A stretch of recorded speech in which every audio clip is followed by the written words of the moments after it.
Welcome to English campus. आज हम देखेंगे feelings and emotions related vocabulary यानी कि भावनाओं से जुड़े शब्दों के बारे में। सबसे पहले है खुशी, जिसे इंग्लिश में कहते हैं हैप्पीनेस। हैप्पीनेस यानी कि खुशी। नेक्स्ट है उदासी, उदासी को कहेंगे सैडनेस। सैडनेस यानी कि उदासी। आश्चर्य, आश्चर्य यानी कि सरप्राइज। अगर हम किसी को सरप्राइज करते हैं तो उसे कहते हैं आश्चर्य। तो आश्चर्यचकित होने को कहेंगे अस्टोनिश। अस्टोनिश यानी कि आश्चर्यचकित होना। जिज्ञासा, जिज्ञासा यानी कि क्यूरियोसिटी, कोई भी चीज जानने की जो हमें चाह होती है, जो जिज्ञासा होती है, उसे कहा जाता है क्यूरियोसिटी। गुस्सा, गुस्से को कहेंगे एंगर। एंगर यानी कि गुस्सा। नेक्स्ट है आग बबूला, जैसे कि हमें बहुत ज्यादा गुस्सा आता है उसे कहते हैं फ्यूरियस। फ्यूरियस यानी कि आग बबूला होना, यानी कि बहुत ज्यादा गुस्सा होना। क्रोध या नाराजगी से कहेंगे रेजिटमेंट। रेजिटमेंट यानी कि क्रोध या नाराजगी। नेक्स्ट इज ईर्ष्या, हमें किसी से ईर्ष्या होती है, जलन होती है, उसे कहा जाता है जेलेसी यानी कि ईर्ष्या। तो घृणा को कहेंगे डिस्गस्ट। डिस्गस्ट यानी कि घृणा।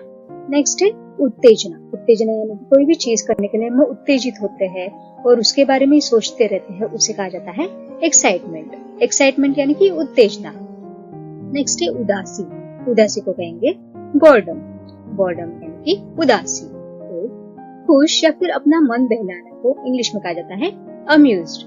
अम्यूज्ड यानी कि कोई भी चीज में या फिर कोई भी खिलौने के साथ में खेलने के वक्त या फिर कोई भी चीज करने के वक्त हमें जो खुशी मिलती है, हम उसके साथ में जो अपना मन बहला लेते हैं, उसे कहा जाता है अम्यूज्ड। घमंडी, घमंडी यानी कि प्राउड।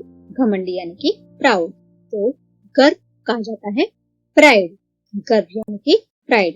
नेक्स्ट है अकेलापन। अकेलापन यानी कि लोनलीनेस। लोनलीनेस को कहेंगे अकेलापन। घबराहट, घबराहट यानी कि एंजाइटी। घबराहट यानी कि एंजाइटी। तो चिंतित को कहा जाता है वरिड। वरिड यानी कि चिंतित। ठंड, जिसे इंग्लिश में कहते हैं कोल्ड। ठंड यानी कि कोल्ड। और गर्म को कहा जाता है हॉट। हॉट यानी कि गर्म। नेक्स्ट इज डर, कोई भी चीज का जो हमें डर होता है उसे कहते हैं फियर। डर यानी कि फियर।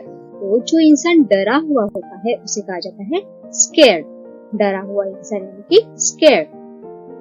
आशा या भरोसा, जैसे कि हमारे भगवान पे आशा भरोसा होता है या फिर कोई भी इंसान पे या फिर कोई भी चीज पे भरोसा होता है कि नहीं, हमारी वो चीज हमें कामयाबी ला के देगी या फिर हमें पूरा उसका विश्वास होता है, इस भावना को कहा जाता है होप। होप यानी कि आशा या भरोसा। अगला है तृप्ति या संतुष्ट यानी कि कंटेंट। कंटेंट यानी कि तृप्ति या संतुष्ट, जैसे कि हम हमारी जिंदगी से संतुष्ट होते हैं, यहाँ पर हमारे काम से तृप्त होते हैं, संतुष्ट होते हैं, उसे कहा जाता है कंटेंट। अगला है थकान। थकान यानी कि टायर्डनेस। थकान को कहते हैं टायर्डनेस। तो जो बहुत ज्यादा थका हुआ होता है उसे कहते हैं एग्जॉस्टेड। एग्जॉस्टेड यानी कि बहुत ज्यादा थका हुआ। दयालु, दयालु यानी कि काइंड। दयालु यानी कि काइंड, जो दूसरों की मदद करता है। तो उसका अपोजिट है दुर्भावनापूर्ण, यानी कि जो दूसरों को हानि पहुंचाता है, उसे इंग्लिश में कहते हैं मलिशियस। मलिशियस यानी कि दुर्भावनापूर्ण। दोषित यानी कि गिल्ट। गिल्ट, दोषित मीन्स गिल्ट, जैसे कि हम कोई भी चीज के लिए खुद को दोषित मानते हैं, उस भावना को कहा जाता है गिल्टी या फिर गिल्ट। तो दोषित को इंग्लिश में कहते हैं गिल्ट। नेक्स्ट इज खेद या पछतावा, जैसे कि हम कोई चीज करते हैं तो उससे हमें पछतावा होता है या फिर खेद होता है कि मैंने वो चीज क्यों की, तो उसे कहा जाता है रिग्रेट। रिग्रेट यानी कि खेद या पछतावा। अगला है निराश या हताश यानी कि डिसअपॉइंटेड। डिसअपॉइंटेड मीन्स निराश या हताश। अभिभूत, अभिभूत यानी कि ओवरवेल्म। ओवरवेल्म, अभिभूत यानी कि ओवरवेल्म, यानी कि कोई भी चीज हमें बहुत ज्यादा मिल जाती है, उसे कहा जाता है ओवरवेल्म। निराशा, निराशा यानी कि फ्रस्ट्रेशन। निराशा मीन्स फ्रस्ट्रेशन। तो परेशान को कहेंगे अपसेट। अपसेट यानी कि परेशान। डरना, डरना यानी कि अफ्रेड। डरना मीन्स अफ्रेड। तो जो लोग प्यार में होते हैं उन्हें कहा जाता है इन लव। प्यार में यानी कि इन लव। फंसा हुआ, कोई चीज में फंसा हुआ इंसान को कहेंगे पजल। फंसा हुआ यानी कि पजल। बीमार, बीमार को कहा जाता है सिक। बीमार यानी कि सिक। बेचैन, बेचैन यानी कि नर्वस। बेचैन यानी कि नर्वस। नेक्स्ट इज भूखा।